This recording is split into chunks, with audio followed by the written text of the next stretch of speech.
bendición poder tenerlos de nuevo aquí esta mañana. Yo siempre que los veo pienso en la bondad y en la fidelidad de Dios. Y Él siempre los cuida, Él siempre está con nosotros para animarnos, para ayudarnos, para darnos fuerzas. De lo contrario, no estaríamos aquí. Eso tenemos que reconocer. Bueno, vamos entonces a la palabra y ojalá podamos decir como el salmista David que declaraba y decía: cuán dulces son tus palabras a mi paladar, son como miel. Y eso es lo que tenemos que hacer, aprovechar al máximo lo que Dios tiene para decirnos. Vamos a Éxodo capítulo 13 versículo 20, por favor. Éxodo capítulo 13 versículo 20. Y hoy vamos a mirar una relación que existe de la obra del Espíritu Santo en el Antiguo y en el Nuevo Testamento. Éxodo capítulo 13, versículo 20. Vamos a estudiar con calma. La palabra del Señor dice: echen toda ansiedad sobre mí, porque yo tengo cuidado de ustedes. Así que si para algo tenemos que estar tranquilos, descansados, es para escuchar la palabra de Dios. A mí nunca se me olvida la actitud de María. Ya la estudiamos, ¿verdad? María se sienta, se acomoda, se pone cómoda para escuchar la palabra del Señor. Dice así: entonces los israelitas salieron de Sucot y acamparon en Etán, al límite del desierto. El Señor iba delante de ellos y los guiaba durante el día mediante una columna de nube, y les daba luz durante la noche con una columna de fuego. Ahora, la última parte, pónganle cuidado, y dice: esto es para qué? Les permitía viajar de día y de noche. Bueno, ya ustedes, la mayoría de los estudiosos de la Biblia, conocen la historia de cómo Dios saca al pueblo de Israel de Egipto. Y cuando Dios decide sacar al pueblo de Israel, lo hace con propósitos muy claros. Vamos a mirar lo que dice Éxodo 3 para entender por qué. ¿Qué motivó a Dios a sacar a ese pueblo de Israel? Durante 400 años estuvieron sirviendo a los egipcios. Durante 400 años. Y la vida de ellos no era buena. Porque nadie que vive en esclavitud tiene una buena vida. Y dice ahí: luego el Señor le dijo: ciertamente he visto la opresión que sufre mi pueblo en Egipto. He oído sus gritos de angustia a causa de la crueldad de sus capataces. Estoy al tanto de sus sufrimientos. Leamos un poco más y dice el 8: por eso he descendido para rescatarlos del poder de los egipcios, sacarlos de Egipto y llevarlos a una tierra que dice fértil, y ¿qué más? Espaciosa, y ¿qué más? Una tierra donde fluye la leche y la miel. Aunque también dice que esa tierra actualmente está habitada por los cananeos, los hititas, los amorreos, los fereceos, los heveos y los jebuseos. Entonces lo primero que sucede es que Dios escucha el clamor y se acuerda de sus promesas. Decide terminar con el sufrimiento y llevarlos a la tierra prometida. Pero pónganle cuidado a una cosa en esto. O sea, Dios sí escucha el clamor de los que están en angustia. Dios sí se compadece de aquellos que gimen porque viven bajo el látigo del enemigo. Dios sí escucha y sí se compadece porque Él es un padre que le duele el sufrimiento de sus hijos. Él decide terminar con ese sufrimiento. Entonces, lo que Él hace es tratar de cambiar la condición de vida en la que su pueblo está. Quiere cambiar la esclavitud por libertad, quiere cambiar la escasez por abundancia y quiere cambiar la angustia por tranquilidad. Además, el propósito era entregarles esa tierra lo antes posible. Estaba analizando la distancia, porque hay varios argumentos, analizando la distancia que había entre Egipto y Canaán, que era la tierra prometida. Y resulta que solo habían 613 kilómetros. De Egipto a Canaán, que era la tierra prometida, habían 613 kilómetros. Caminando, como el Señor les dijo, día y noche, se podía llegar en 3 semanas. Ahora, por la vía corta, ¿no? Porque había una vía larga, que fue por donde Dios los dio con un propósito también. Pero ellos se demoraron ¿cuánto tiempo en llegar a la tierra prometida? En llegar a los límites de Canaán. ¿Cuánto tiempo? 40 años, mis hermanos. 40 años.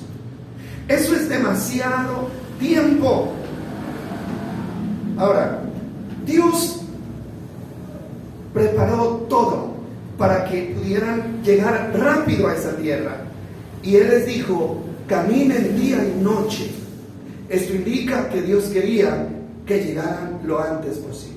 ¿Qué quiere Dios para su pueblo? Hermanos, sacarlos de la esclavitud, de la angustia, del sufrimiento y llevarlos lo antes posible a disfrutar de las bendiciones de la tierra prometida.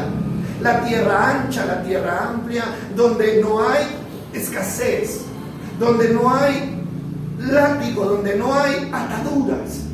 Ese es el propósito de Dios. Era el propósito de Dios para ese pueblo.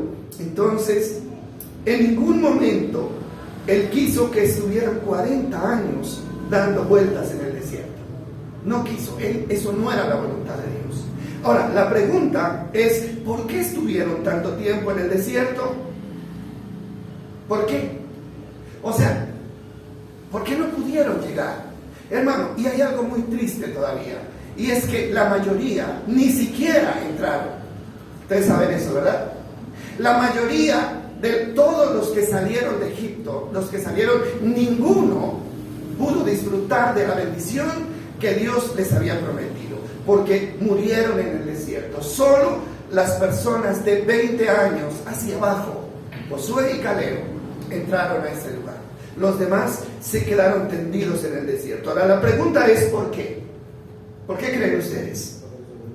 Desobediencia. Miren lo que dice Salmo 95, 10 al 11. Miren cómo la desobediencia retrasa las promesas y las bendiciones para nuestras vidas y nos mantiene en el lugar de la esclavitud. Es la desobediencia.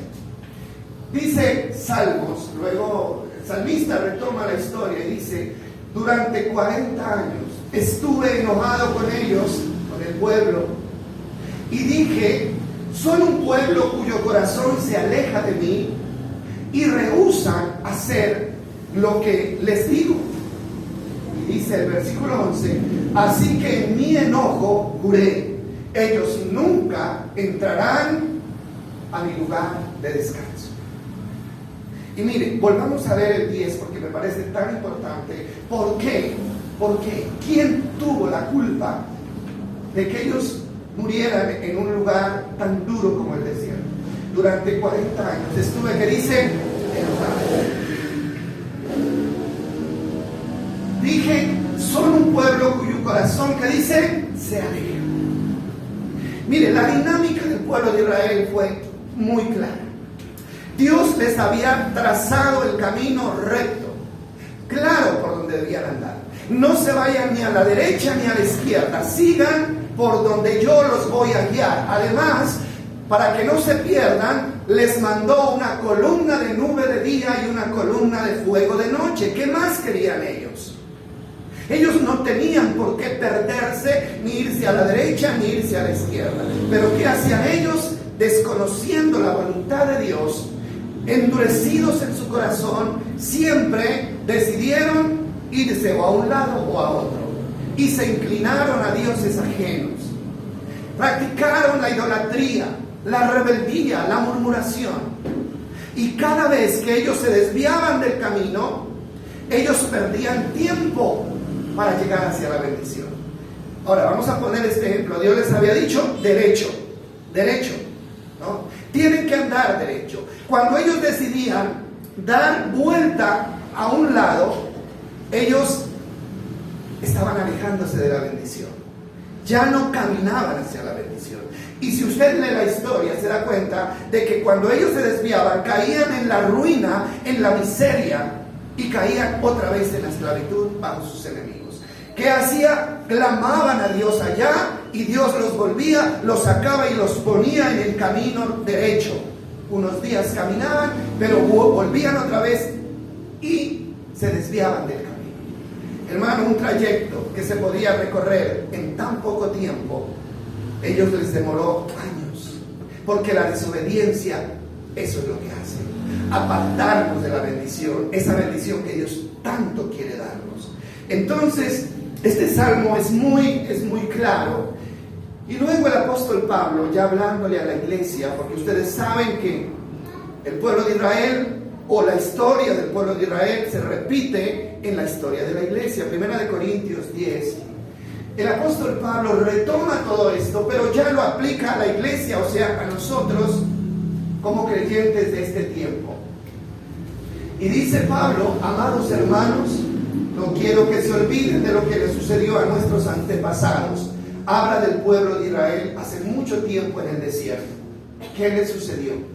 Él dice: todos fueron guiados por una nube que iba delante de ellos, y todos caminaron a través del mar sobre la tierra seca. Todos ellos fueron bautizados en la nube y en el mar como seguidores de Moisés. Todos comieron el mismo alimento espiritual, y todos bebieron la misma agua espiritual, pues bebieron de la roca espiritual que viajaba con ellos. Y esa roca, ¿quién era? Cristo. Miren lo que dice el 5. Sin embargo, Dios no se agradó con la mayoría de ellos, y sus cuerpos fueron dispersados en el desierto. ¿Qué fue que pasó? Dice: de la mayoría Dios no se agradó, por eso sus cuerpos murieron y quedaron tendidos en el desierto. Dice el 6: esas cosas sucedieron como una advertencia para nosotros. ¿Quiénes somos nosotros? La iglesia, usted y yo. Una advertencia para nosotros, a fin de que no codiciemos. Mire, aquí Pablo menciona algunos pecados ya concretos que ellos cometieron. Pónganle cuidado a los pecados que ellos cometieron.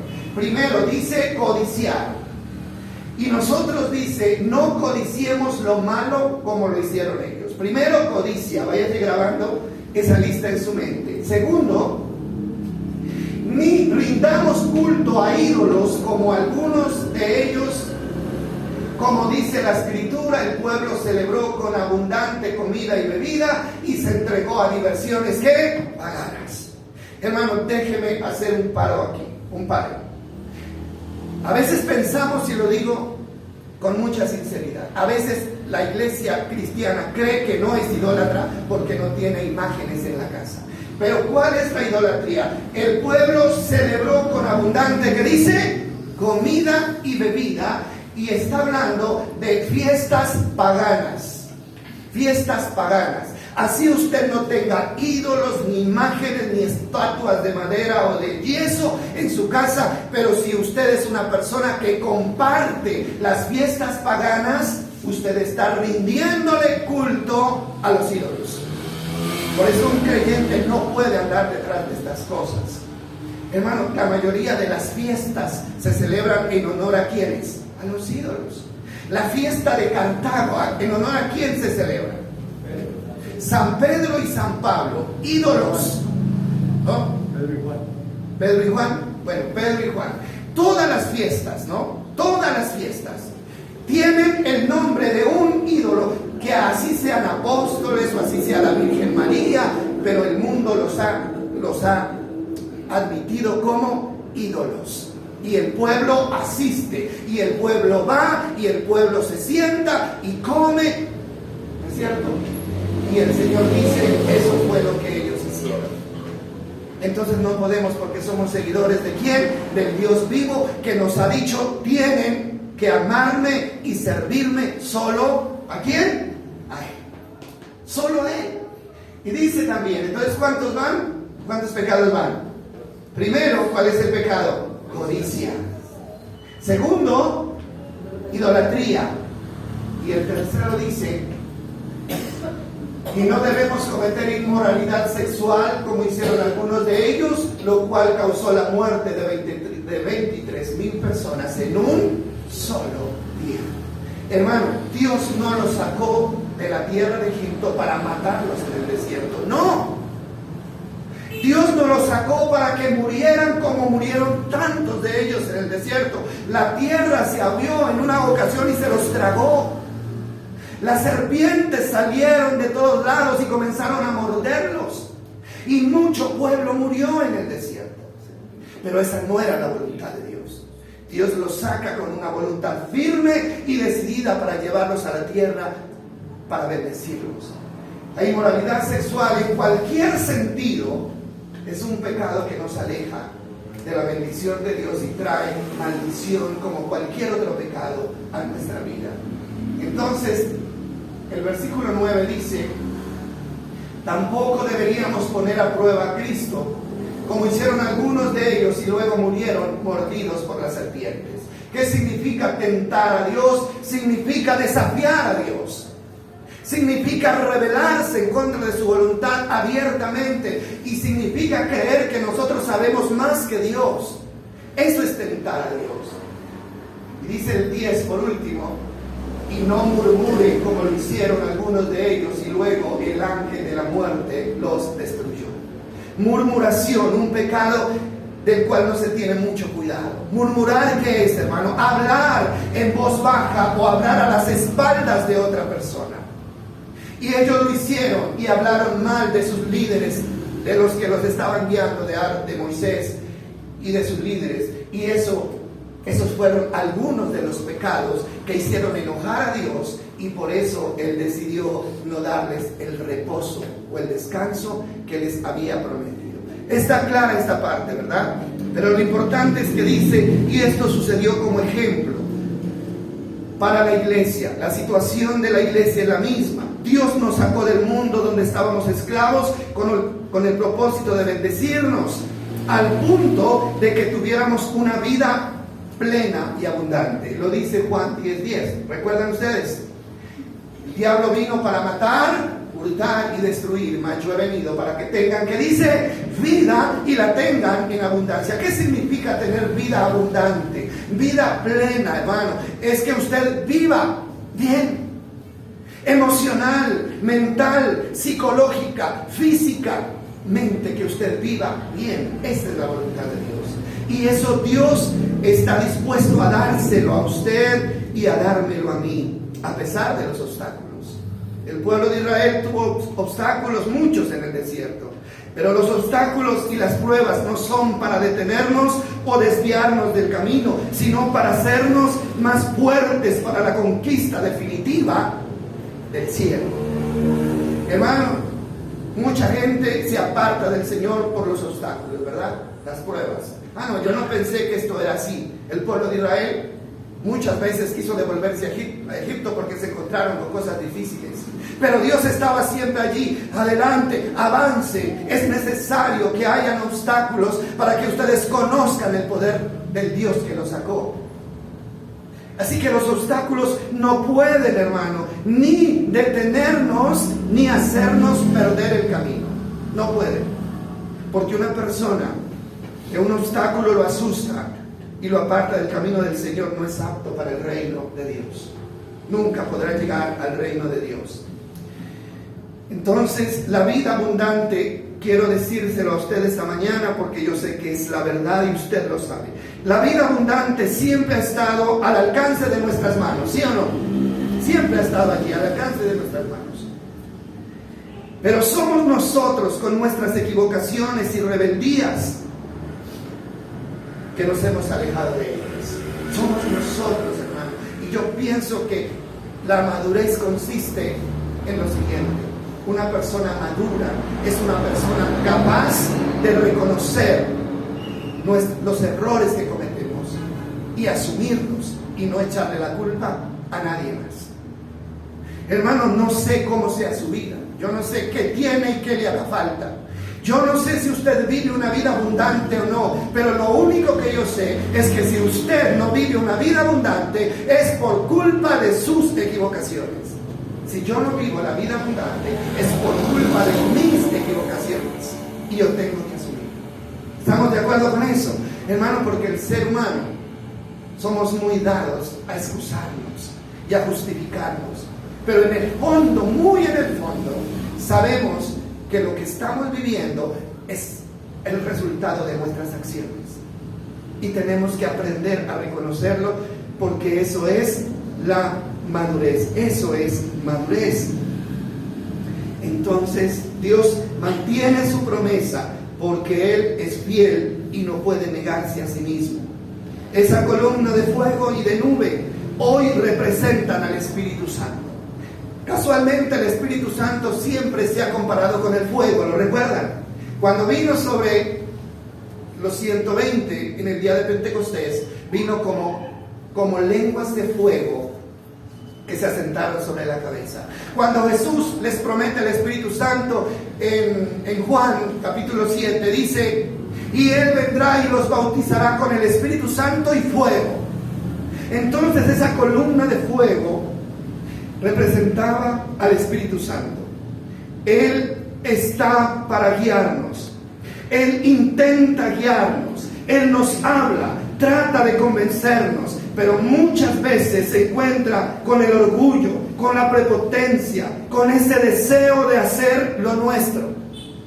Y cuando el Espíritu Santo se encuentra con un corazón duro, nada puede hacer.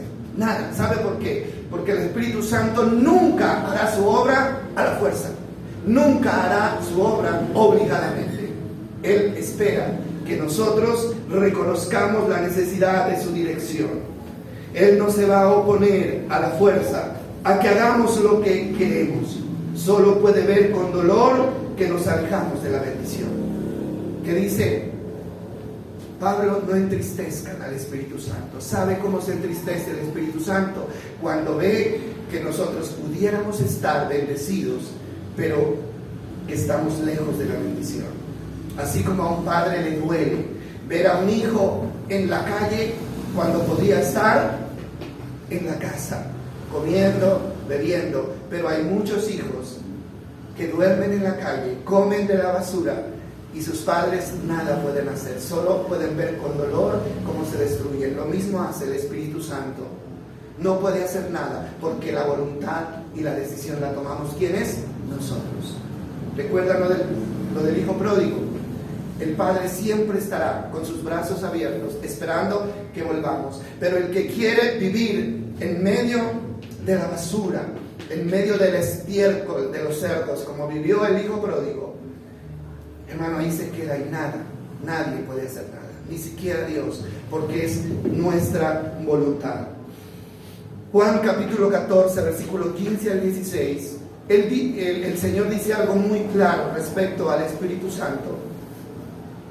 Juan capítulo 14 dice: no deje, dice, si me aman, que dice, obedezcan mis mandamientos. Y yo le pediré al Padre y Él les dará otro abogado defensor, otro consolador, que es el Espíritu Santo, quien estará con ustedes, ¿hasta cuándo? Para siempre.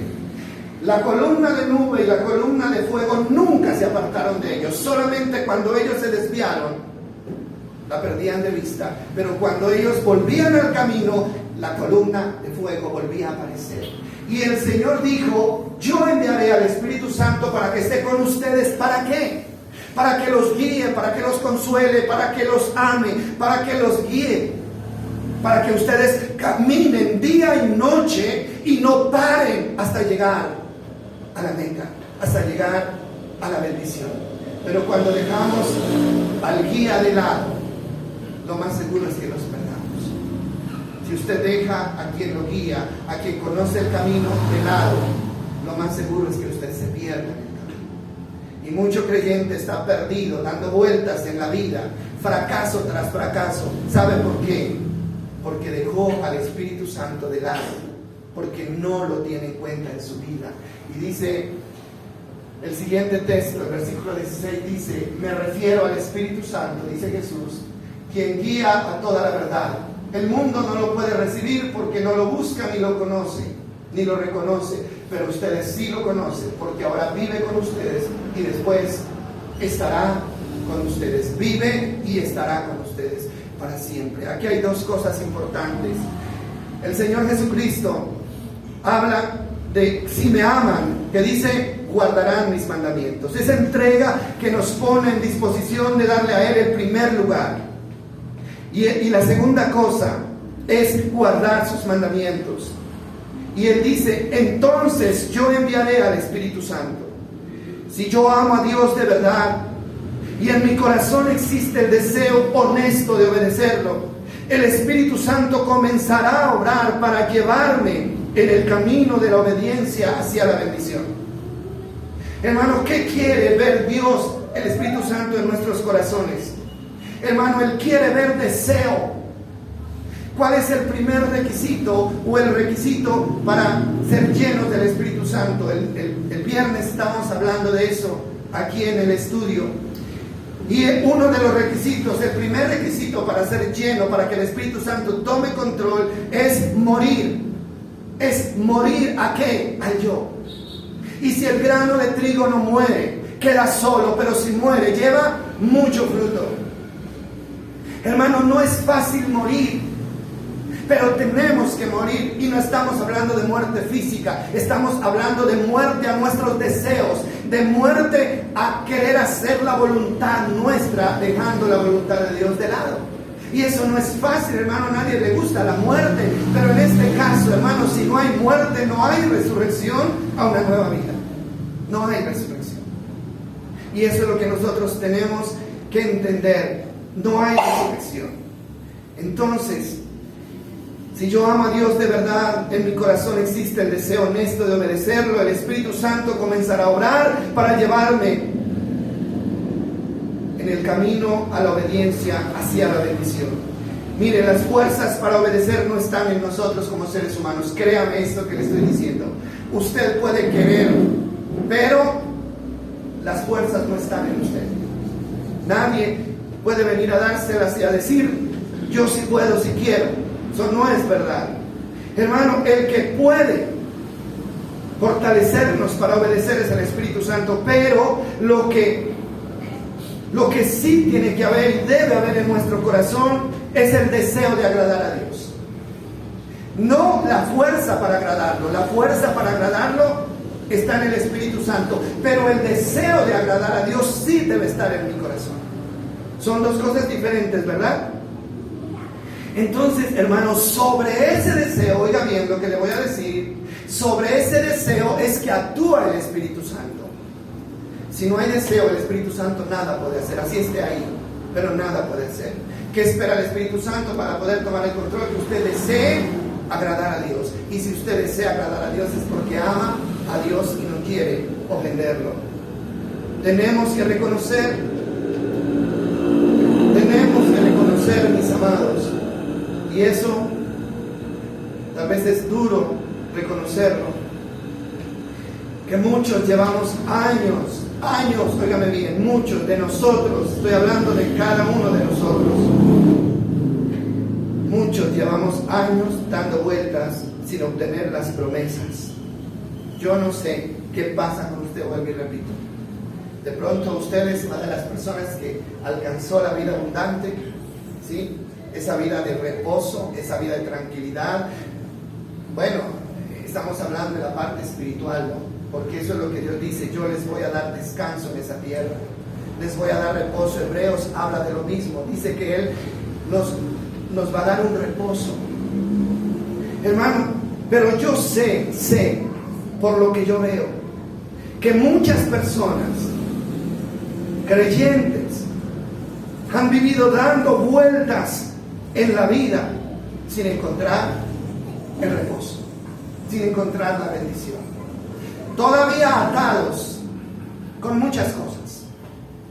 Yo no sé si estoy diciendo lo que no es, hermano, pero es una realidad que de pronto no es la suya, pero esa realidad existe. Atados todavía como el pueblo de Israel en Egipto, gimiendo, oiga bien, porque el pueblo que hacía gemía de dolor, de angustia, de necesidad. Y hay mucho pueblo de Dios que aún sigue gimiendo y viviendo privado de muchas cosas que podría tener en su vida.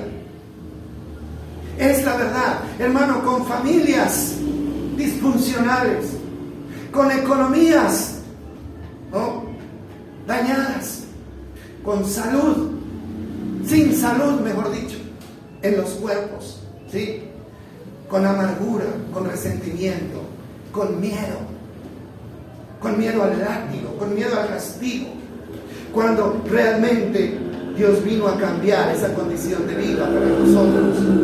Yo no sé si de pronto la iglesia ha vivido tanto tiempo en esa condición que ya se acostumbró. ¿Qué dicen ustedes? ¿Será que eso pasó?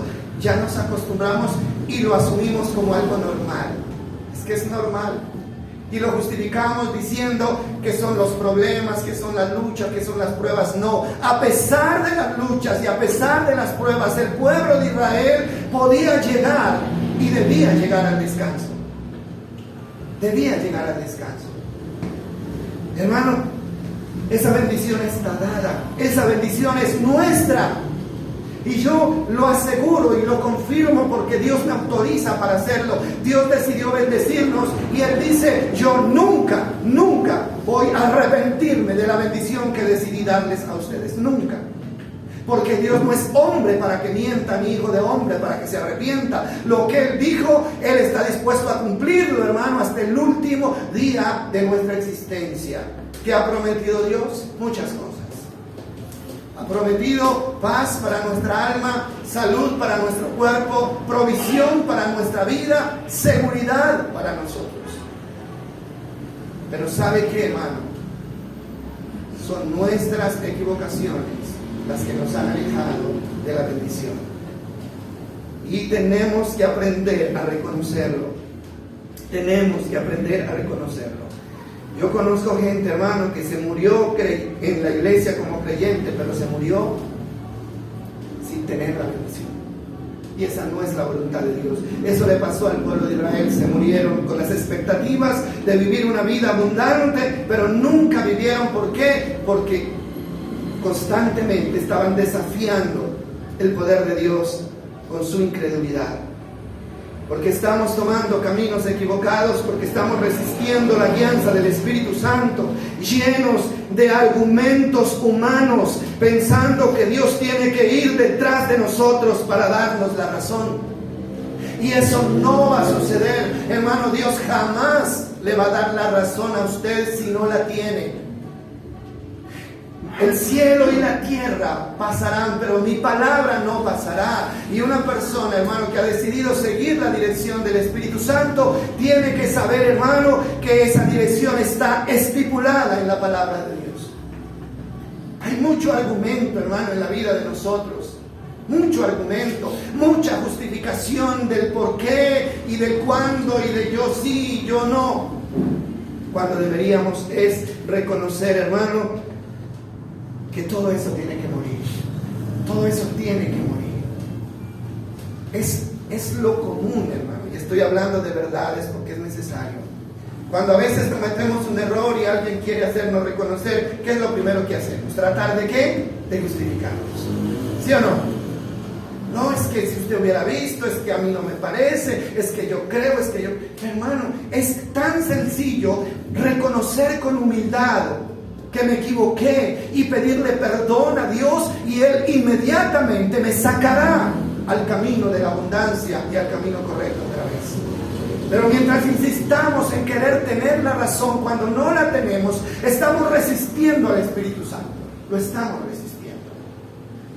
Yo quiero que leamos Hechos, capítulo 7, versículo 51. Esta historia es interesante, hermano. Bueno, la historia es, este capítulo narra la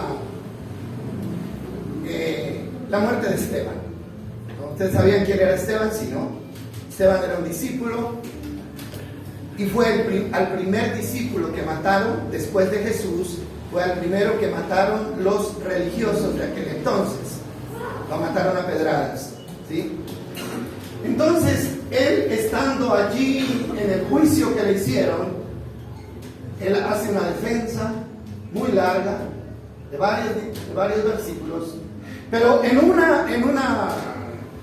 uno de sus argumentos, él le dice a los líderes religiosos, fariseos de ese pueblo terco, oiga bien eso es lo que les dice, pueblo terco, ustedes son paganos de corazón y sordos a la verdad. ¿Se resistirán para siempre al Espíritu Santo? Eso es lo que hicieron sus antepasados y ustedes también.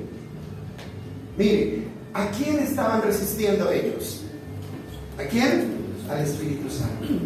¿Por qué? Porque desde siempre el Espíritu Santo es el que nos redarguye, es el que nos confronta, es el que nos habla, es el que quiere cambiar nuestra dirección en el camino. Y mire lo que dice el versículo siguiente. Mencionen algún profeta a quienes sus antepasados lo hayan perseguido. Hasta mataron a los que predijeron la venida del justo, el Mesías a quien ustedes traicionaron y asesinaron. Deliberadamente desobedecieron la ley de Dios a pesar de que la recibieron de manos de ángeles. Los líderes judíos se enfurecieron por la acusación de Esteban y con rabia le mostraban los puños. ¿Eso era lo que debían hacer? No, porque Esteban estaba lleno del Espíritu Santo y los estaba confrontando con una verdad. Pero ellos, en vez de tener la humildad para reconocer sus errores, dice que se enfurecieron y apretaron los puños. Pero eso no fue todo. Mire lo que sucedió después. Pero Esteban, lleno del Espíritu Santo, fijó la mirada en el cielo y vio la gloria de Dios y vio a Jesús de pie en el lugar de honor a la derecha de Dios. Y les dijo, miren, veo los cielos abiertos y al Hijo del Hombre de pie en el lugar de honor a la derecha de Dios. Eso muestra que era un hombre de Dios. Entonces ellos se taparon los oídos con las manos y empezaron a gritar y se lanzaron sobre él. ¿Se taparon qué? Los oídos. Porque eso hace la gente frente al Espíritu Santo. ¿Qué hace? Se tapa los oídos cuando él habla. Pero eso es el peor error que podemos hacer. Y finalmente, el desenlace, lo arrastraron fuera de la ciudad y comenzaron a apedrearlo. Sus acusadores se quitaron las túnicas y las pusieron a los pies de un joven que se llamaba Saulo. Hermano, todo este desastre, toda esta equivocación que es macabra de verdad, es terrorífica. ¿Por qué? Porque ellos comenzaron matando a los profetas, mataron a los que anunciaban la venida de Jesús, luego mataron al mismo Jesús y ahora están matando a los seguidores de Jesús. Hermano, todo por una sencilla razón, porque se resistieron a oír al Espíritu Santo. Lo hicieron los padres y ahora lo estaban haciendo ¿quiénes? Los hijos. Porque esa es una maldición hereditaria. Y déjeme decirle una cosa, si usted como padre o como madre resiste al Espíritu Santo, no crea que sus hijos lo van a obedecer. Sus hijos también lo resistirán. No solamente tenemos la bendición nuestra en nuestras manos, aún también tenemos la bendición de nuestra propia familia en nuestras manos. Qué responsabilidad tan grande, ¿verdad?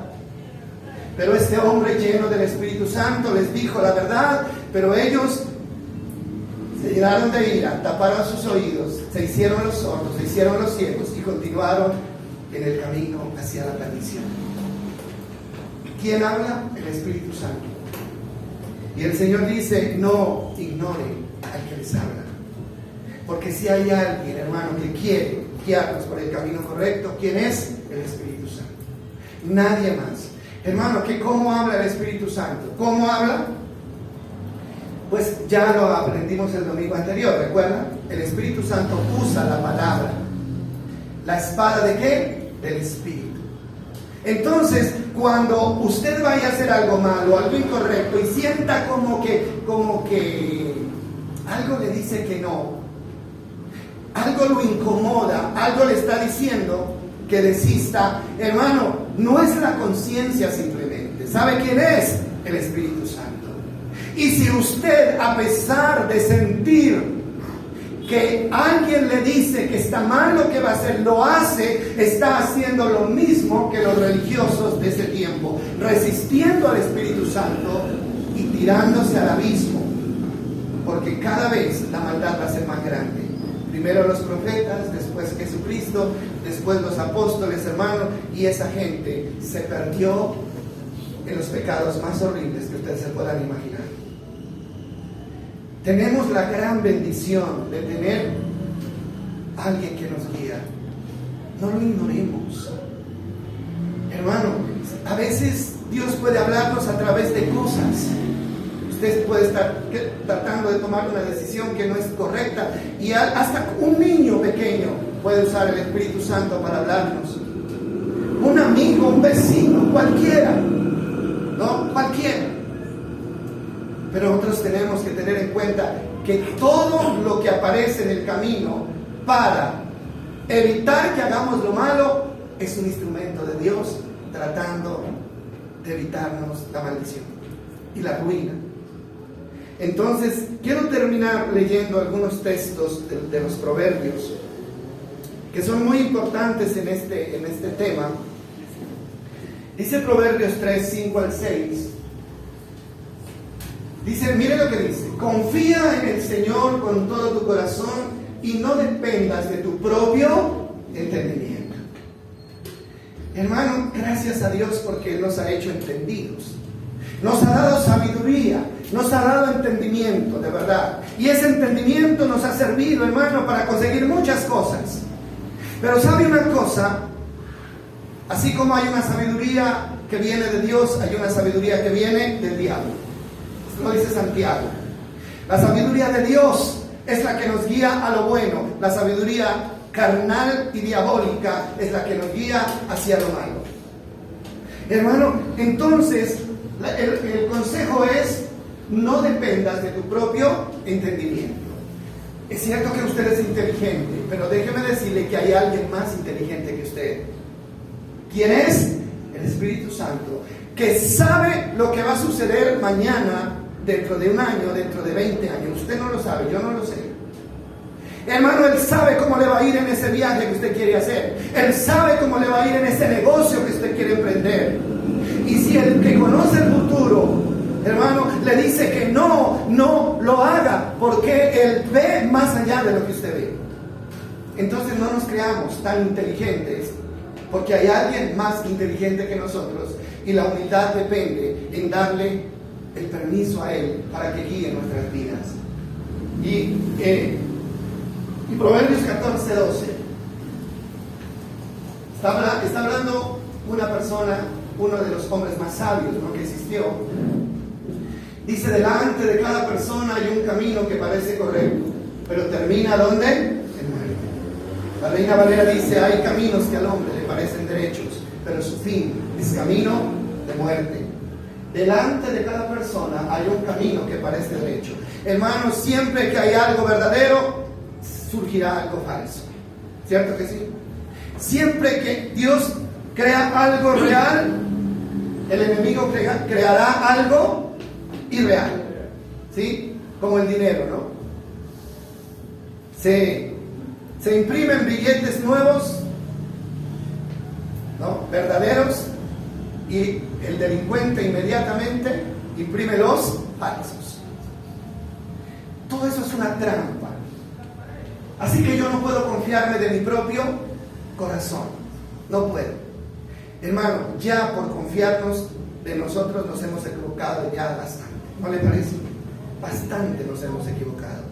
Así que es tiempo de dejarle a Dios que Él guíe nuestro camino. Juan 14, 6 dice que el camino es Cristo. El camino es Cristo. Juan capítulo 14, versículo 6 dice: yo soy el camino, yo soy la verdad y yo soy la vida, y nadie viene al Padre sino por mí. Creo que es Juan 14, 6. Esa es la verdad. Y nosotros hoy en día, hermano, conocemos a Cristo. Y si conocemos a Cristo, conocemos ¿qué? El camino. Conocemos el camino. Y el camino, cuando el Señor dice yo soy el camino, ¿sabe qué está diciendo? Mis palabras, mis enseñanzas son las que nos van a conducir a la vida eterna. Resulta, mis amados, que la voluntad de Dios es que nosotros vivamos bien. Yo creo eso, amén, creo eso. Y si nosotros no vivimos como deberíamos vivir, es porque en algún momento nos hemos desviado del camino. Jesús le contestó, yo soy el camino, la verdad y la vida. Camino y verdad es Cristo. Y nadie puede ir al Padre si no es por medio de mí. ¿De dónde vienen las bendiciones? ¿De dónde vienen? Del Padre. Dice, toda buena dádiva y don perfecto desciende ¿de dónde? Del Padre, de las luces. Entonces, hermano, para ir a la bendición de la vida, de la salud, de la tranquilidad, de la paz, debo ir al Padre, pero solo puedo hacerlo a través del camino, que es ¿quién? Cristo. A veces, nadie más. Pero el mundo, hermano, está buscando caminos equivocados.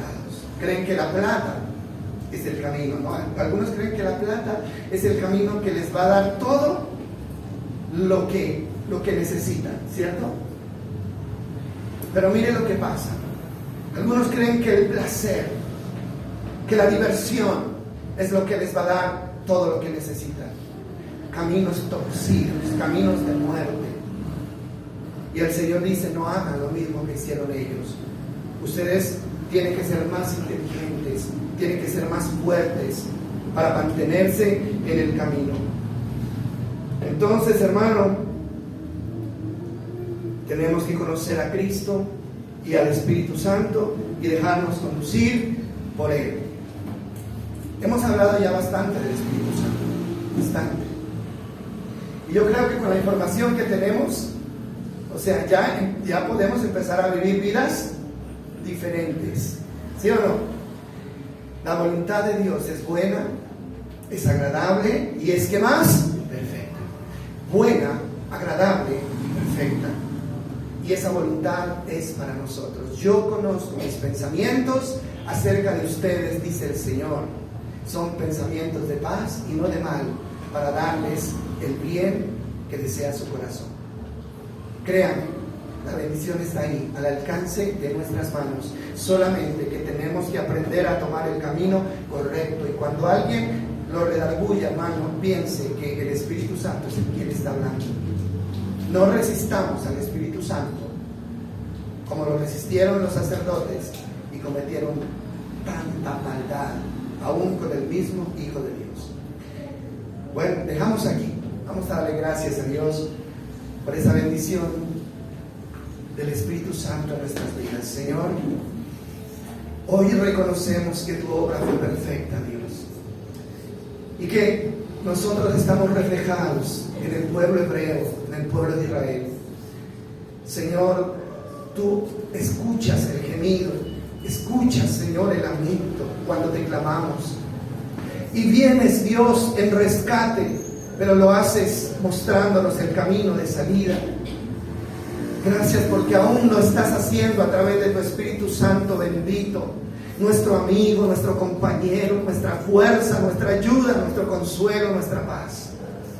Gracias porque estás aquí, Espíritu Santo, y así como esa columna de fuego nunca se apartó de ellos, tú nunca te apartarás de nosotros, porque tu palabra lo dice, yo lo creo. Siempre estarás allí como la fuerza que necesitamos, como la dirección, como los ojos que necesitamos para ver el camino correcto. Señor, permítenos reconocer nuestras equivocaciones. Permítenos reconocer con madurez, Dios, que podríamos estar mejor, pero si no lo estamos, es porque nos hace falta ponerle atención a tu Espíritu Santo. Yo bendigo a tu iglesia esta mañana con esta palabra, Dios, y declaro que esta palabra no va a volver vacía. Esta palabra producirá efecto en nuestras vidas. Muchas gracias en el nombre de Jesús. Amén y amén.